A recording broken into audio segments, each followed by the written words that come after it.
All right. Good morning and welcome to the Harlem Emergency Network COVID-19 update for July 1st, 2020. We made it. Yes, indeed. Yeah. And the lead story is it's not over. It's not over.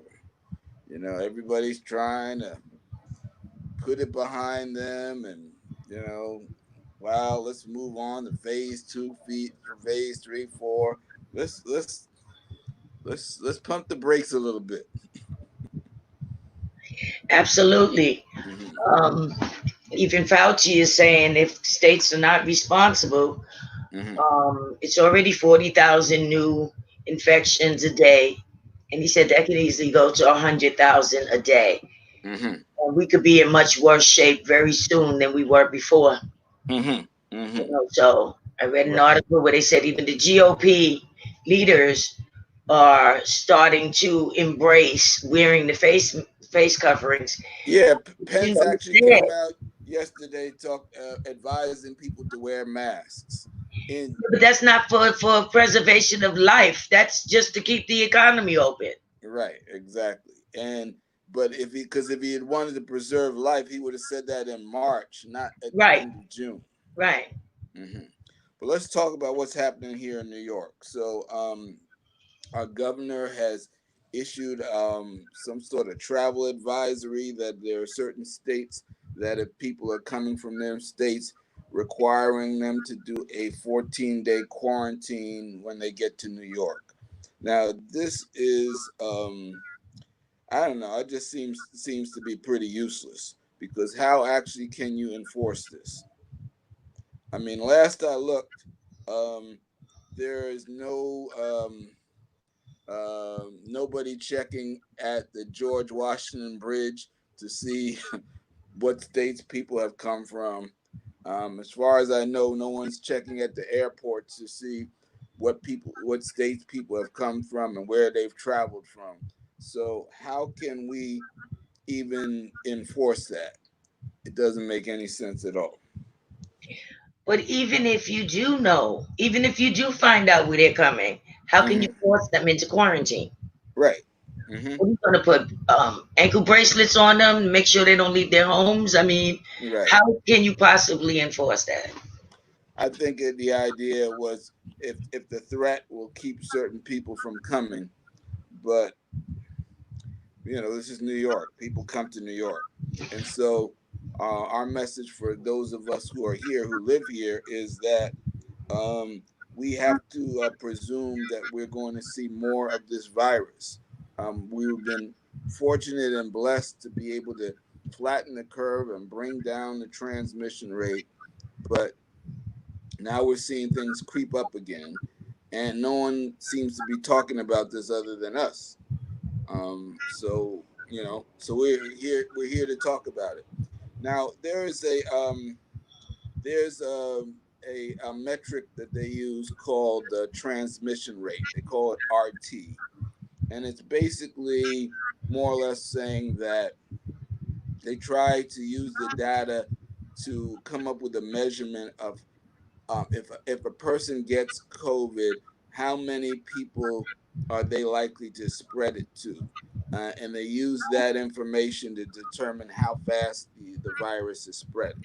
So if one person spreads it to two, and then that two will spread it to another two, and things grow exponentially, and that's how you get to the numbers that we were seeing in March and April because it affects so many people. So, and there is a site online where you can look at the RT rates for all of the states. Um, and on June 11th, our governor was taking victory laps because we had the lowest transmission rate in the nation um, at 0.77. But since then, it's gone up to 0.99 to 1. When you go over 1, basically your virus is spreading faster than you want it to. When you're below 1, it's basically declining. Well, we're right on the borderline, and we've been wavering between 0.99 and 1. So going up from 0.77 to 0.99, it's almost a 30% increase in about 2 weeks, and no one's talking about it. So if our transmission rate is going up, what do you think is going to happen? Now, yes, it's true. We've gotten the number of infections have gone down because we did social distancing and because we shut down and because we started wearing masks. But now it's June and people are out. They're out of their houses. They're trying to hang out. They're not wearing masks, and the numbers are creeping up again. And people are coming back to New York, and so we're going to see more of it. It's not an if, it's a when. Right. And ironically, from the protesters, there's been no rise of infections reported amongst the people protesting, Mm. although they were very close cropped. But so far, no numbers have come from that. Well, there's been no rise here. Right. We had Not a here. story in Houston where there's been a rise from protesters and people who felt sick immediately after the protest, and the Houston numbers are now going through the roof, and their ICUs are filling up the way ours filled up in March and April. And so um, we don't want people to get a false sense of security. Um, we were lucky, we were blessed that our protesters here in New York were able to get the message out there and be out in the streets and let their voice be heard in a way that was not going to cause more illness. But that was then. Right. You can't continue to do that and think that it's just going to be all good. It's just not. That's not how it's going down. And I think the message that was put out in the beginning was just so wrong. They should have just said, listen, this is a deadly disease, instead of sectioning people off and making it appear that only people over 65 with underlying illnesses could get it. Mm-hmm. And that they were the only ones that was dying, because now we see such a huge rise in really young people, high schoolers. We were just talking about the 100 kids. There's a cluster of 100 kids that went on a beach trip to Myrtle Beach, Mm-hmm. and they're now positive. But Mm-hmm. now, where did each one of those children go Mm-hmm. between the time of returning from a weekend Mm-hmm. at Myrtle Beach Mm-hmm. and returning home? Right. So they went back to DC, but I'm sure they weren't walking around that same cluster of 100 kids going from point to point to point to point. Mm-hmm. So each kid was going in another direction. Right. And And then here's another case here I think in Queens. well, there was a It case is in 14 Westchester. kids. There was a Is case it in back in Westchester. Westchester? Okay. In Westchester, where a kid had come back from Florida, and then he went to some graduation ceremony. It was at Horace Right. Greeley High School, and immediately after that, 4 people tested positive, and now all the people who were at that ceremony are on self quarantine until till next week. So the point is, and again, young people. So once again, people are traveling, and when they're traveling, they're bringing it with them, and all it takes is one person, and we're right back to where we started from. And even if we're in a situation where the whole city doesn't become as highly infected as it was in March and April, all it takes is one person to bring it to your building, your neighborhood, your block.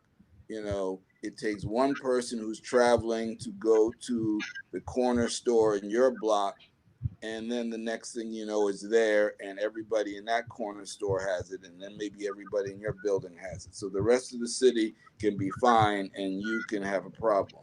And so we have to urge people to do the same things you were doing. You got to wear the mask if you're outside. You have to continue to wash your hands thoroughly when you're coming in and out.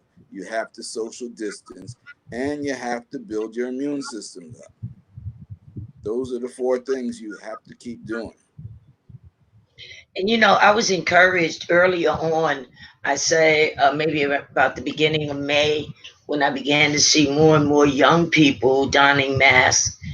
But then over the last 2 weeks or so, it went back to the way it was in the beginning. You Mm-hmm. know, a lot of teenagers walking together. You know, nobody's got a mask on. They're not even on their heads or under their chins. They just don't have them. Mm-hmm. You know, maybe they're stuffed in their pocket, but that's certainly not a good place for it to be. Mm-hmm. You know, and people are just acting as if, some act as if it was never here, and some really do act as if it's gone away. And we're getting ready to go into the 4th of July weekend. Mm-hmm. And already on social media, I'm seeing all these big, gigantic picnics that people are, you know, going to throw. They had an event in East Harlem where 500 people Mm-hmm. were out in the street until 5 o'clock in the morning the other day. Mm-hmm. 500 people, Mm-hmm. regulars. You know, this can't go on. This just can't go on. When you Mm-hmm. look how fast and easily this thing is transmitted, if just one person in that crew Mm-hmm. happened to be, you know, the life of the party, just moving around and know everybody in the neighborhood is shaking hands and giving, you know, Mm-hmm. pounds and stuff like that and hugs, how Mm-hmm. fast this thing can transmit. Mm-hmm. And we know that, especially in our communities, has nothing to do with your age, because most of our kids are, you know, they're living on junk. Mm-hmm. Well, we know their immune systems. People think just because you're young that your immune system is good. Not if you're living on McDonald's and you know, pizza and Franks. Right. Mm-hmm. You know, so we really got to get this message out.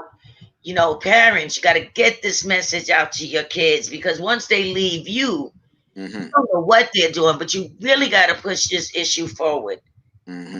to Mm-hmm. let them know they're endangering themselves, they're endangering your whole entire family. Mm-hmm.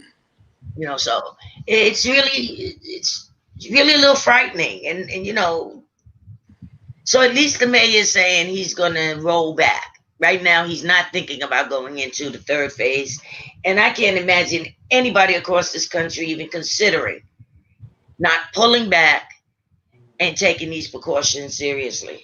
Mm-hmm. Mm-hmm. Close Well, that. it's just so interesting because all of the pain and suffering that our communities went through a couple of months ago, and you would think that the rest of the country would take heed on this. And now we're just seeing the exact same things happening in other places. And people thought, well, it was only New York and they're crowded, it couldn't happen to us. And nobody prepared. They acted like it was just never going to come. You know, okay, we're going to reopen, and now it's taken an upward turn. And so you know, it was flattening, and now it just went. It's Yeah. going straight up, which is crazy. You know, when I talk to people I know in Houston and Atlanta, they're scared, and rightfully so. Um, and Yeah. so it's also a note for us to just, you know, it's not time for us to get amnesia and act like what happened 2 months ago didn't happen and it's over. um, you know, we still have to be vigilant. Yes, it's an opportunity maybe to get more outdoors, but if you're all up on people, you're at risk. If you're going indoors in a store and you don't have a mask, you're at risk. It's plain and simple. If you're not building up your immune system, you're at risk. So don't be. Yeah. Hmm. Unfortunately, it's going to take an army to get that message out. Hmm. You know, Hmm. and it's still an individual responsibility. Right. You know, and that's something that a 10-year-old child can pick up and Hmm. adhere to. You Hmm. know, we have to stop being so cocky. People are still dying. Hmm. And then to think that we're in June and you have people that died in March and they're still not buried, you know, Hmm. the crematories are still backed up. You Hmm. know, don't reserve a space for you to be amongst that group. Right. Oh, the funeral homes are still backed up. Hmm. Family members are still looking for their loved ones. There's Hmm. so many things involved here that just went so horribly awry. Mm-hmm. And so I just thought it was irresponsible to even think about opening a city like New York. Mm-hmm. I know, people are really, really getting antsy. They're stir crazy. They're tired of looking at the walls. But again, nobody says you have to stay in your home. You just got to be vigilant when you go out. Mm-hmm. Mm-hmm. No. So, I mean, and we're acting as if we've been quarantined for like 3.5 months. Mm-hmm. People are acting like it's been 3 years. Mm-hmm. But if you don't want it to be 3 years, you need to do what you need to do in Right. order to protect each other now. Right. Because Right. people are sitting around waiting for this magical vaccine that may never come. Mm-hmm. And even a vaccine doesn't mean that it would eradicate the disease. Right. But the bottom line is the best way to deal with the disease is not have it get to you. And the one thing we saw for sure is that when we were in the midst of it, we shut down and the numbers dropped. That works. Quickly. And if we had just everybody said, all right, we're not going to rush back, we would have taken everything down in the country in a way that we wouldn't be going up. And now instead of that, now all of a sudden it's like a forest fire, you know, and we're trying to put out the forest fire with a little spray bottle. It's ridiculous. Right. And even when you see family gatherings, Mm-hmm. people on the assumption, well, we're going to so and so house for a birthday party. It's only going to be like 15 of us, but everybody's taking pictures and they're hugging. And you have absolutely no idea who in that household has this infection. Right. You could be passing it on. And it seems like people have this false concept that, well, we're family. Mm-hmm. So it's okay for us to be together. That's my mother, that's my sister, that's my brother, my father. It's Mm-hmm. okay for us to be together. It's okay for us to hug. It's okay for us to do those things. This disease is not a respecter of persons. It doesn't care who you're with. Mm-hmm. It really doesn't care. Mm-hmm. It's ironic that through all of this, remember there was one point where children were getting it, babies were getting it, Mm-hmm. or that Kawasaki like disease, that all of a sudden just disappeared. I just see it kind of resurging again. But Mm-hmm. what's coming out of this? Now they're talking about a swine flu that they're watching with the pigs in China. Right. Right. You know, Mm-hmm. China now has a vaccine. But now I can respect what they're doing because there's a lot of people in the US that's saying when you get that vaccine, you need to definitely test it on first on African Americans and frontline workers, which are low paid people that are generally people of color.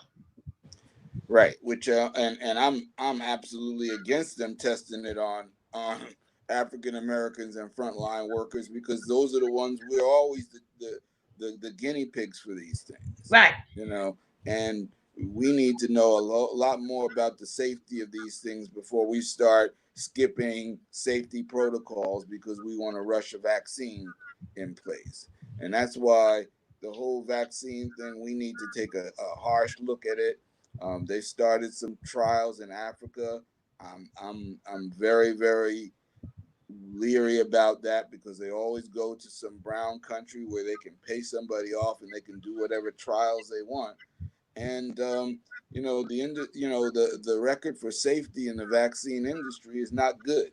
So it's another reason why we encourage people. Let's look at the things that do work. Boosting your immune system is the best way to defend yourself because we already know that most people who get COVID, their bodies are sufficient to recover from it. But it's that small percentage of it that if your body is not in position, it can go south very, very quickly and easily, as you said, you know, reserve your spot in the crematorium. It's not a good idea. I felt like China had something that they trusted in their trials. And the only reason I say that is because they're testing it on their military Mm-hmm. first. I Mm-hmm. can't imagine you taking a chance on killing off your military. So you must have some high hopes for this vaccine. Mm-hmm. But if you want to test it on frontline people, let's talk about the frontline people because those are the ones that's necessary. Mm-hmm. The recovery process, those are the ones that's working in the hospitals, those are the ones that's working in hazardous materials. Mm-hmm. If something happens to them or they begin to suffer from symptoms, um, from adverse reactions to some vaccine, well, who's going to do that work? Mm-hmm. So I just think that people are just not really thinking this thing through. People are just coming up with ideas and saying, "Okay, that sounds good. Let's try that." But Mm-hmm. we saw what that did to us. We've already gone. What last week it was 112,000 people dead. Now it's already 200,000 Mm-hmm. in a short time. You know, it's on the rise and it's on the move. So Mm-hmm. I know a lot of people that's planning to go away. I know people that's on the road now, Mm-hmm. planning on going away. And people, please stay home. That's Mm-hmm. all I have to say. Stay home because that trip you can make that if you live and survive COVID, you stand a chance of being able to take that trip next year. Mm-hmm. And now that it's surging again, we're really in a place of uncertainty more than we was before Mm-hmm. because most states had actually, like you said, they got a handle on it. Mm-hmm. But now for the surges to take place, especially in places where they weren't hard hit in the beginning, and places like Texas, where one of the doctors from Texas was interviewing, and they were saying how the counties are so large and they're so close together. So generally, they would transfer if they run out of reach the ICU capacity in one county, they could transfer the person to the next county to the left, the one to the right, the one to the north. But all the counties are reaching capacity. Mm-hmm.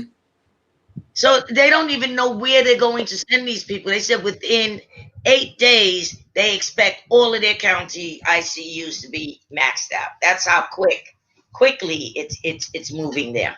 Mm-hmm. Mm-hmm. Let's just talk a little bit about some of the failures to respond to this thing in our neighborhoods of most need, particularly East Harlem, particularly the Bronx.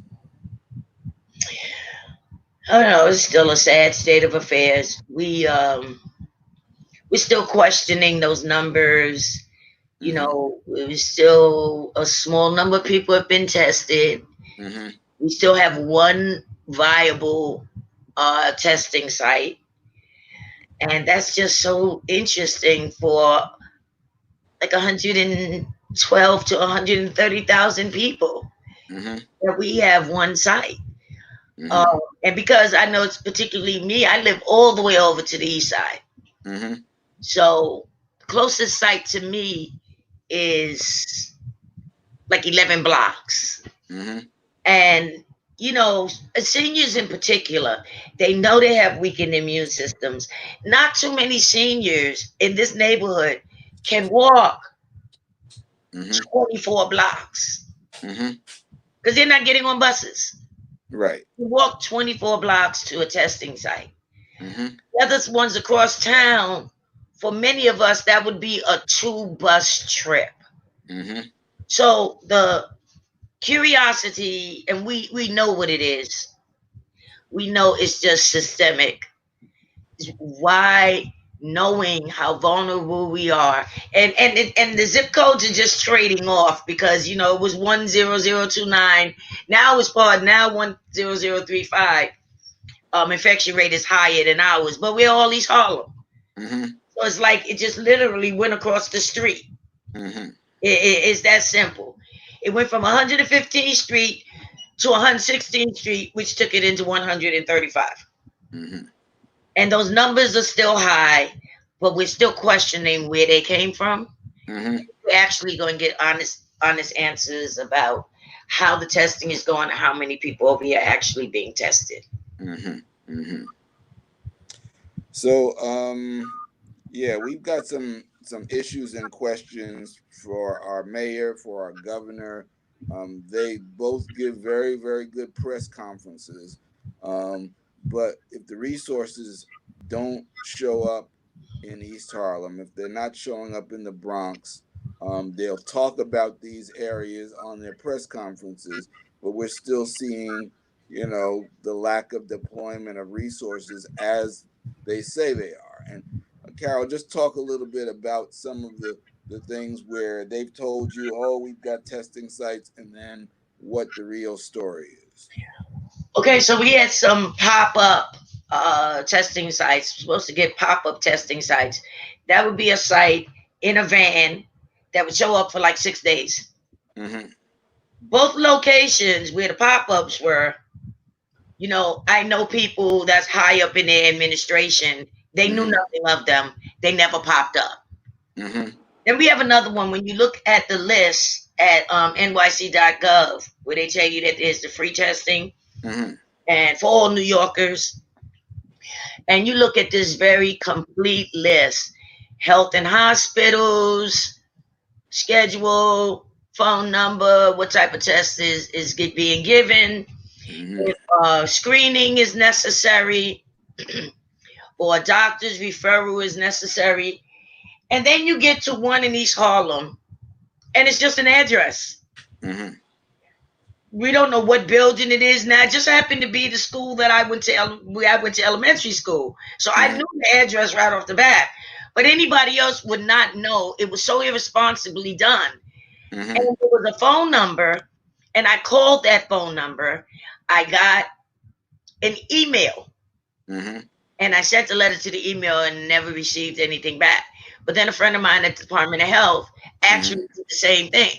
They went online and said, this is absolutely crazy. Mm-hmm. So now, one of the heads at Metropolitan said that it was supposed to be attached to them, and they didn't even know it. Mm-hmm. But it wasn't even stocked. Mm-hmm. So it's still listed as one of our sites. Mm-hmm. So the only other place that we have in Harlem outside of Metropolitan Hospital, because all of those urgent care centers that they're saying are free, first thing they're asking for is insurance Mm-hmm. and suggesting people apply to Medicaid, which means you pay us and you apply to Medicaid to get reimbursed. Mm-hmm. If you don't have insurance, good luck with that. So this is on the East and West Harlem. Mm-hmm. I'm not understanding how 3.5 months later, we're still in this state. We're still in stage one of the pandemic. Mm-hmm. Everything is starting to shift to normal. The food programs and everything are ceasing.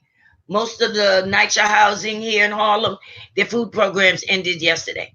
Mm-hmm. So that means you're on your own, go on out and get your food.